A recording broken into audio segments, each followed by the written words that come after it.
Hey everybody, welcome back to this week's Dark Avenger comic book review. We went through in 28 minutes because I talk too much. That's why I always get off track. We talked about the Indies and DC. So in this part, we're going to finish off with Marvel. First off, DeadPool kills the Marvel Universe. Issue 3 just keeps getting better and better. This issue, he goes after the X-Men. He goes after Doctor Strange, and Taskmaster is on his tail. And in the next issue, so is the Punisher. It could have been the other way around if it was Punisher kills the Marvel Universe. The way he went through some of the X-Men is just crazy, especially Kitty Pryde. This was my favorite one.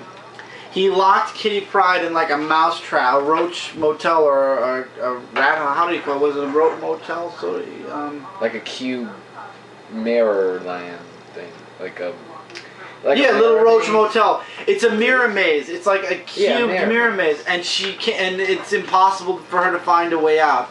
Brilliant. I thought that was wow. The way he did certain things, and it turns out Wolverine, for some weird reason, survived the attack on the from the Avengers. I don't know how, because in that issue, I mean, from issue number 2, all you saw was a skeleton. I figured he'd be dead. Apparently, he wasn't. But by this issue's end, I believe he is. Yeah, I don't see him coming back from this one now. And then about Taskmaster. Taskmaster is on his tail. To be continued. 2 more issues to go, and it's a really good miniseries, guys. If you missed out on issue 1 and you didn't have a chance to check it out, and you are gonna wait for the trade, if you're debating about the trade, issue 3. Yeah, get the trade. But if you can find the individual issues, I'd highly recommend getting the individual issues now, so you don't have to wait 2 months to read this entire story. It's a really good story, and it's one of those fun things that come out once a week for the 5 weeks of this month. It's really fun. It's really good. Going into the mainstream, DeadPool issue 59 also came out this week. And once again, jumping back and forth from past to present, love the artwork, first of all. Love the story arc. There's one more part to go after this. This is my favorite scene where Deadpool actually gets pulled over by a police officer, and then his mind actually says, we shouldn't have told him about did you really have to tell him about the guns in the bag? And it turns out the guns in the bag, to skip over a little bit of the story for 2 seconds to show you what I'm talking about. The guns are in the bag here. And then, now going back, he's actually being attacked by, I forgot this guy's name and I don't care. He has the ability to, Amarillo. Yeah. I believe. Oh wait, no, that's where DeadPool was. What's his name? I don't know who. I forgot. But he makes quick work of him in the first part of the story arc. And this guy can apparently control trees and whatnot. I can't remember his name. Why do I forget people's names like this? It's sad.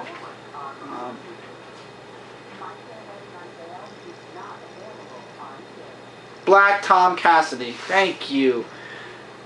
So he makes short work of Black Tom Cassidy. Well, actually, Black Box tells him that he can't kill Deadpool. That pleasure's only for him. But Tom Cassidy can torture him, but he talks too much. Deadpool got away. So he shows up again. I love this part where Deadpool's in the car. He's surrounded by police, and his inside his head says, and here's the name again. I'm so stupid. I should have just looked at this. What are the chances that Tom Cassidy shows up and at the truck stop in the middle of nowhere looking for payback? And Deadpool's thinking, what are the chances I can sneak in there and get some of the microwave burritos? And that's when his mind said that, and he's like, no way. Holy crap, I think this means I might actually get a burrito, and you get to see his little happy Asian face. I love how they actually drew the Asian face. So he shows up. Deadpool goes in. You got your comedic moment here where he's actually making the burrito in civilian clothes, so Tom Cassidy doesn't know that it's Deadpool. He suits up. Tom Cassidy's about to beat Deadpool, and then something happens in the end. Hell, I'll spoil it. And call me crazy, but I don't think Tom Cassidy's gonna beat Deadpool, just because Deadpool's holding a gas pump and a lighted lighter. I just don't think after that you're You're done. Yeah, I think he has his makeshift flamethrower. I don't think the guy's getting away. I think he's won. a fast thinker of how to get them. He's still missing his pinky, of course. I'm still loving this series, though. I really am. I would definitely say check out DeadPool. You might have to go a few issues back, but this story arc's ending in the next issue, so you can just wait for issue 61. I really am enjoying DeadPool. You should definitely be reading this, and when they relaunch it, hopefully it'll stay the same, because I'm really enjoying it. Sensational Spider-Man 33.2, the main focus, once again, all on Carly, all on her trying to figure out who was behind the people trafficking. Spider-Man does show up. She finds out her and Vulture do have a talk, and Vulture says it's not him. He doesn't hurt innocent people. He hurts guilty people. And Spidey's just going crazy trying to figure it out for himself, whereas it's all on, once again, Carly. She's just doing all the detective work and everything. Spider-Man's just basically doing all the what's the word I'm looking for? Heavy labor, so to speak.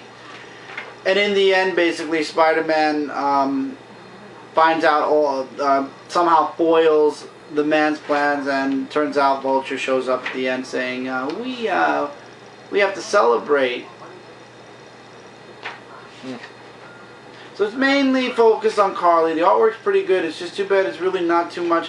There is Spidey, like I showed you guys here and in the beginning, but it's mainly Carly. It's all on Carly doing all the work on her own. There's no reason why. I mean, I don't even know.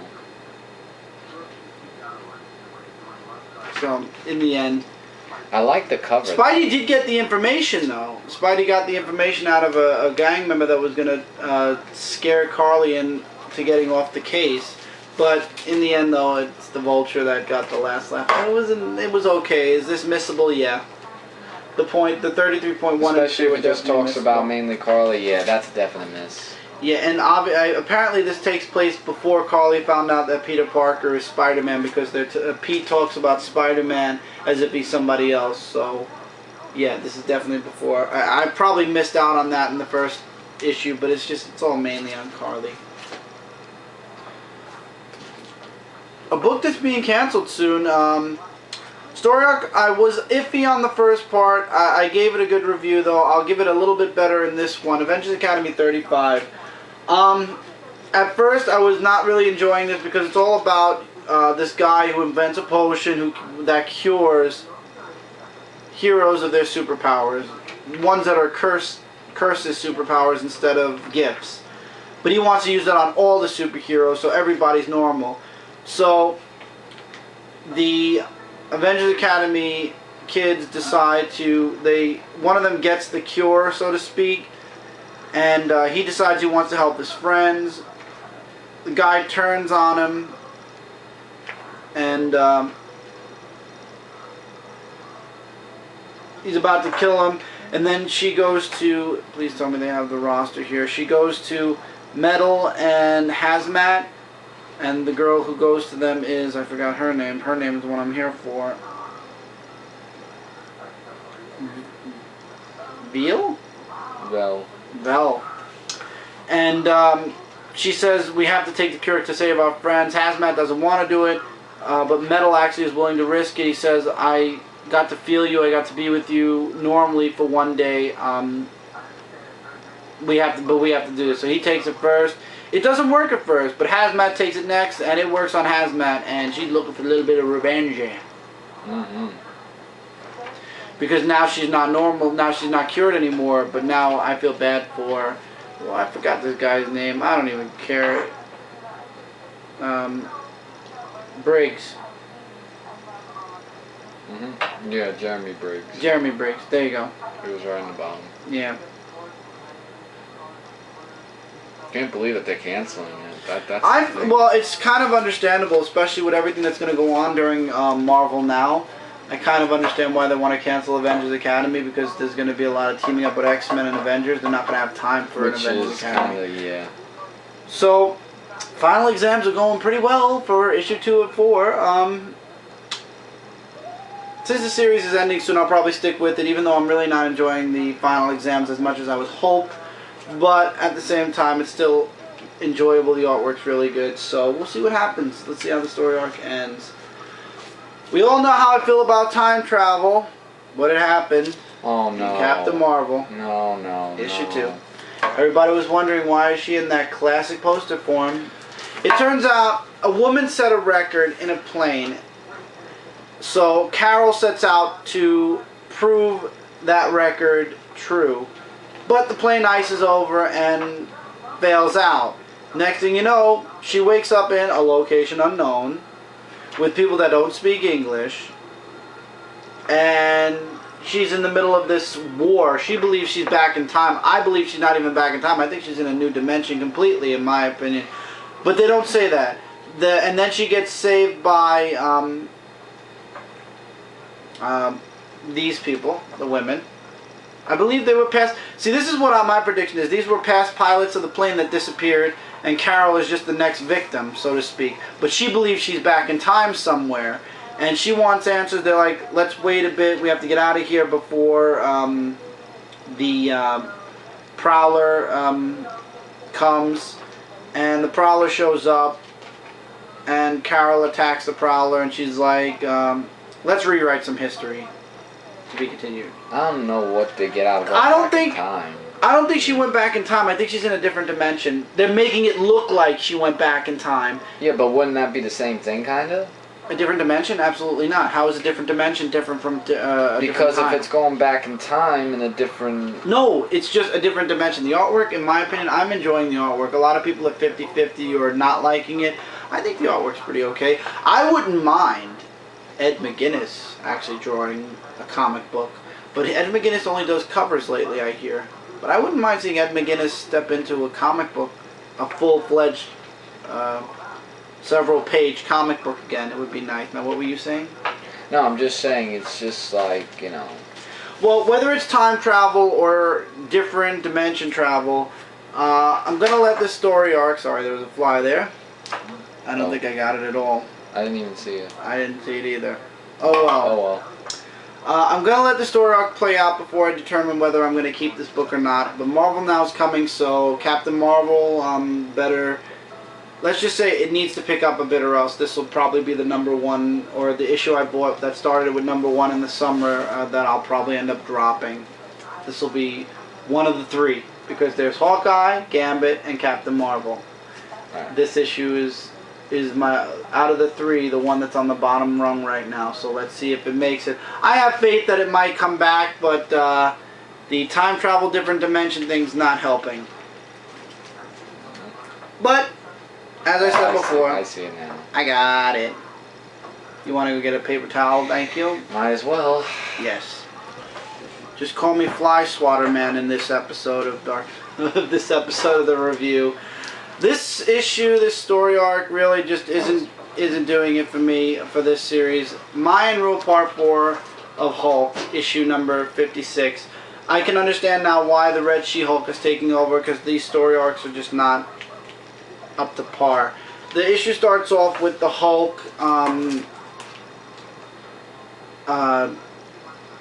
with Thunderbolt Ross Hulk half drained, and we don't know why at first. Ew. Yeah, half mummified, so to speak. Then we go back in time and find out that Red Hulk goes to attack the Lizard Mayan God, and then the Lizard Mayan God throws him through the doorway, but Machine Man saves him, and only half of the Red Hulk's body went through, so he only got half drained. But for some reason, his energy corrupted one of the gods, the god that was resurrected through his power, and the god died. So then Machine Man goes around looking for information, seeing what's going on, while Red Hulk is basically paralyzed because he can't move, because well, half of him is mummified. Yeah. So this Machine Man's reading the hieroglyphics that are being written and stuff like that, and he's telling Red Hulk that there's these twins that rebelled against their fellow duties, and that's when he disappears, and they're going to offer up Red Hulk as a sacrifice. I basically just summed up this book. There's a little bit in between here and there that's going on, but I'm not really, let's just say, let me just put it this way. if this wasn't the last story arc of Hulk, I probably would end up dropping it. I'm very surprised, though. Yeah, I know. The past couple of parts were pretty good. This one just tanked it. And once again, they're like taking away superpowers. Now it's the Hulk with the draining thing. No, it's not the... It just didn't catch me. So I'm going to finish out the Mayan rule because I believe there's only one more part to go. I believe there's only one more part to go. I'll know. I think it's set to be concluded in the next part. Yeah, because it's the next issue. So, oh no, next is end of the calendar. Yeah, next issue I believe is the last issue. Yeah. Yeah. From what I see. I believe next issue is the last issue. So, yeah, I think I'm glad that the story arcs. If it wasn't ending, I would have dropped it probably. I'm just not liking Mayan Rule. Maybe Red She-Hulk will save the series because a lot of people are asking for a She-Hulk book, so they'll get Red She-Hulk. Dark Avengers 179. Once again, just jumping back and forth between the Thunderbolts and the Dark Avengers. The Dark Avengers are not to work with Luke Cage. They do have other plans that were other. Instructions that were given to them by the people that are running the Thunderbolt program, and they actually told the Dark Avengers to get away from Luke Cage and Scar while the Thunderbolts are fighting in a future, in a basically apocalyptic future, in a different dimension. Luke Cage and Scar come up against Sultan Magus, jumps back to the apocalyptic future a bit, and then the message from the first issue that I started reading where Hank Pym and Luke Cage were sending a message through all the times to get the Thunderbolts to come back. The Thunderbolts now know how to get back, but now they have to break into the city in the apocalyptic future to get the tech they need to follow back and get back to their time. While back in the present, or in the regular Scar and Luke Cage are fighting against Sultan Magus, and things don't go well. That's all I'm going to say for them, and I feel very bad for one of the two, the way this issue ended. However, it is mentioned in this book what the side mission was for the Dark Avengers. I'm not going to spoil that. You'll have to read the book. For the sake of this book, I'm going to give you guys something to make you actually question whether you should read it or not. I don't think that'll be enough, so to speak, but it's something. Where was the part in the book? I'm trying to find it. Which part?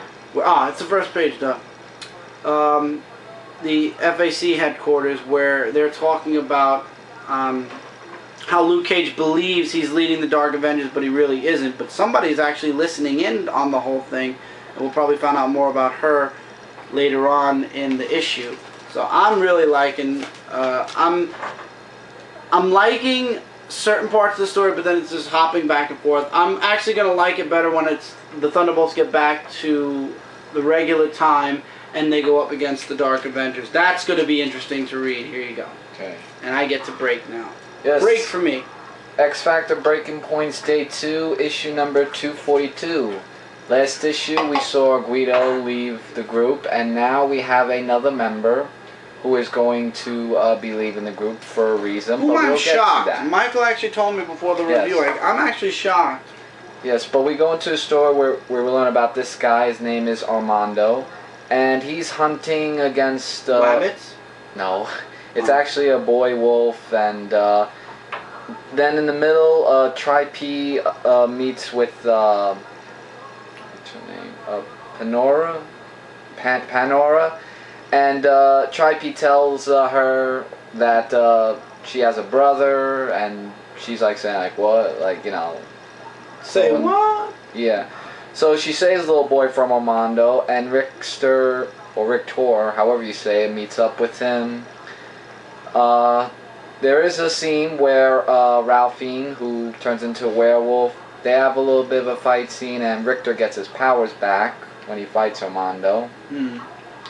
So when the boy goes after Raffin, he notices the Sen saying that it was his mother, and they have a little bit of a scene there. I just want to show some artwork, actually. No, the artwork's good though. So they were having their moment, and spoiler, Shatterstar comes in and defeats Pandora, or Panora, but she's not dead. That was a spoiler. So then all three of them talk to Rafine, saying if she's ever going to be an XFactor, and she said no, for reasons that she found her son, and there's a city that's no place for him in the XFactor team, and like issues back, she wanted to find her son, and we finally get that. And so her mission, and as far as the book's concerned, is done. Yes, so we got Guido. Oh, by the way, I wanted to show the first page, actually, where they have... They're doing the AVX thing, where they're Xing out members as they go along. Yeah, so now it's first Guido, now Ralphine, and yeah. And Panora just being alive is like, yeah. And it's to be continued. Next cover looks pretty interesting right here. So that's 2 down, and several more possibly to go. I mean, for her reason, it was reasonable. I mean, Guido, it was like, I mean, come on, just a little, like, making fun of him, you know, I mean, it was a little offensive, I could agree with that, but Rafine had a reason, so. But check it out, really great issue. Final issue of the Lizard story in Amazing Spider-Man 691. Curt Connors reaches his ultimate stage in his lizard form, and I will show you guys what it looks like. Kind of weird. It kind of looks like the one from the movie. It does? Yep. Is it like when he encounters with the lizard, or? Oh. There's your new form. So Spider-Man's fighting the lizard, and I forgot this kid's name. Hatu or whatever his name is actually creates a cure, but it has to be injected through the lizard's brain, and it should cure him once and for all. Madam Web shows up and she's like, "This is the turning point right here. You have to decide. You're gonna make a mistake. Another tether of the great web of life. Please God, with the web of life Not again. is going to be severed." He's like, "I have to do this." Then she says it's decided. She disappears. Inside Lizard's head, though, inside Lizard's head, he's getting conflicting thoughts of his wife, his child, and himself. And basically, in the end, Spider-Man does what he has to do. And here's a spoiler for you guys. At first, he doesn't think it works because he's still, obviously, the Lizard. But here's your spoiler. It did work. He's just trapped in the Lizard's body right now. Curt Connors actually came back to, in his mind, he's back to himself. But instead of telling everybody that, you know, it's him, he's back inside the Lizard's mind, he says, "For the choices I've made for Martha and Billy, my name is Curt Connors, and this is my prison, my penance, my hell, and I deserve it." And then we get a little bit of a look in on what's to come for Spidey. Turns out Kingpin is working on the jammers, the spider jammers that are helping Spidey with his spider sense, getting them back and getting it back and whatnot. Kingpin's going to use it against Spider-Man. And turns out there's a little bit more to the Hobgoblin in the last 2 pages that I'm not going to spoil. Turns out it may be the original Hobgoblin may still be around, but I won't say how. You have to read it here. Really good. Daredevil issue 17 is definitely a midway point. It's an epilogue to what went on in the past story arc, and it's setting up for what's happening next in the next story arc. This issue is a flashback to when Matt and Foggy were just starting off in their firm, and things were all rocky as hell. And it turns out that Foggy took on a case without Matt knowing, and we learn about the case as we're going along. Stiltman attacks Foggy for the information. Daredevil, of course, Matt shows up as Daredevil, and yeah, basically saves the day, as always. And then Foggy comes clean later on with Matt why he's doing it, and about the funding and the doctor.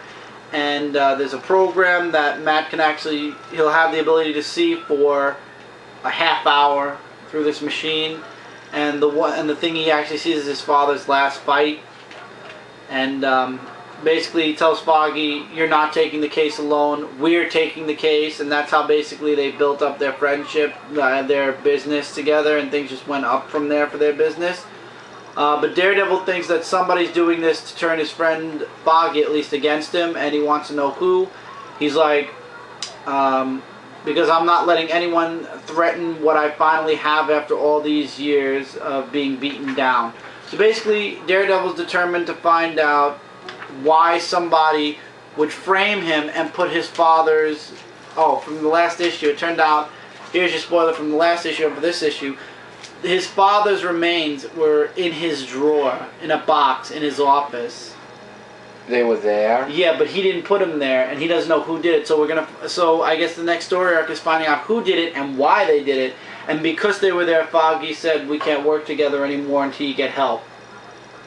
So Matt says this isn't the first time this has happened, and that's what led into the flashback. I'm looking forward to what happens next in Daredevil. We're already almost out of the time, so we're going to probably end up going into the next part, so we'll have something to talk about in the next part for a little bit. So, amazing. This actually is going into 3 parts. This is crazy. I'm on time, and in 3 parts. But anyway, it's okay. It's more along the lines of a transition story arc. It's just setting up for the next story where Daredevil is going to find out who put his father's remains there and why he wants to hurt Matt Murdock's relationship with Foggy. Why this person, and I quote, said, someone's trying to turn Foggy against me, and that'll go even worse for them. So somebody's trying to turn Matt against Foggy, or Foggy against Matt, and why we'll find out, I guess, in the next story arc or in a later story arc. Really good. You guys should be checking out Daredevil. Mark Waid has been doing an amazing job with Daredevil. I really, really enjoy this book a lot. Guys, we are at 2 minutes, so once again, likes, dislikes, show YouTube you like this video by giving it a favorite, and also comments, love, likes, dislikes, questions, and if you haven't already, please click that subscribe button or wait till this full 3-part series is over. We got 3 more books to go, guys. See you in the last part. Definitely going to be the last part.